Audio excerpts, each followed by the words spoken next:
ഏകദേശം ഒരു 40 വയസ്സ് പ്രായം തോന്നുന്ന ഒരു സ്ത്രീ പാമ്പ് ആടുന്നത് പോലെ ആടാൻ തുടങ്ങി. ഒരിക്കൽ അച്ഛൻ ഇങ്ങനെ കുരിശ് വരച്ചു. ആ സ്ത്രീ വീണ്ടും ആടുകയാണ്. അപ്പോൾ അച്ഛൻ ഇങ്ങനെ വിശുദ്ധജലം അവിടെ ബേമേൽ വിശുദ്ധജലം ഇങ്ങനെ ഒരു കുപ്പിയിൽ വെച്ചിട്ടുണ്ടായിരുന്നു. അതെടുത്തിട്ട് ഇങ്ങനെ കുരിശാകൃതിയിൽ അച്ഛൻ ഈ സ്ത്രീയുടെ മേൽ തളിച്ചു. അയ്യോ പൊള്ളുന്നേ എന്ന് പറഞ്ഞുകൊണ്ട് ആ സ്ത്രീ നിലത്ത് വീണു. ആ സ്ത്രീ നിലത്ത് വീണിട്ട് പാമ്പ് എഴയുന്ന പോലെ എഴുകയാണ്. വെള്ളം എന്ന് പറഞ്ഞപ്പോൾ ആരോ ഒരു ഗ്ലാസ് വെള്ളം കൂടി കൊടുത്തു. അന്നേരം അച്ഛൻ പറഞ്ഞു ആ വെള്ളം കൊടുക്കണ്ട, വിശുദ്ധജലം എടുത്ത് ആ സ്ത്രീക്ക് കൊടുക്കാൻ പറഞ്ഞു. വിശുദ്ധജലം എടുത്ത് ഒരു സഹോദരി ആ സ്ത്രീയുടെ വായിലേക്ക് ഒഴിച്ചു കൊടുത്തു. ആ സ്ത്രീ അത് ഇറക്കുന്നില്ല, വായിൽ പിടിച്ചുകൊണ്ടിരിക്കുകയാണ്. അച്ഛനിങ്ങനെ യേശുക്രിസ്തുവിന്റെ നാമത്തിൽ ഇറക്കിടി എന്ന് പറഞ്ഞ് കൽപ്പിച്ചു. ആ സ്ത്രീ ആ വെള്ളം വായിൽ നിന്ന് ഇറക്കി.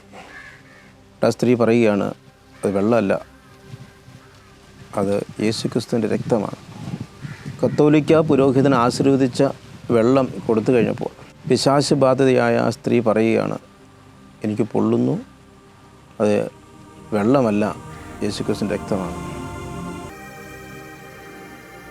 വിശുദ്ധ കുർബാനയുമായി ബന്ധപ്പെട്ട വീഡിയോകൾ നിങ്ങൾക്ക് ലഭിക്കാൻ ഈ ചാനൽ സബ്സ്ക്രൈബ് ചെയ്യുക.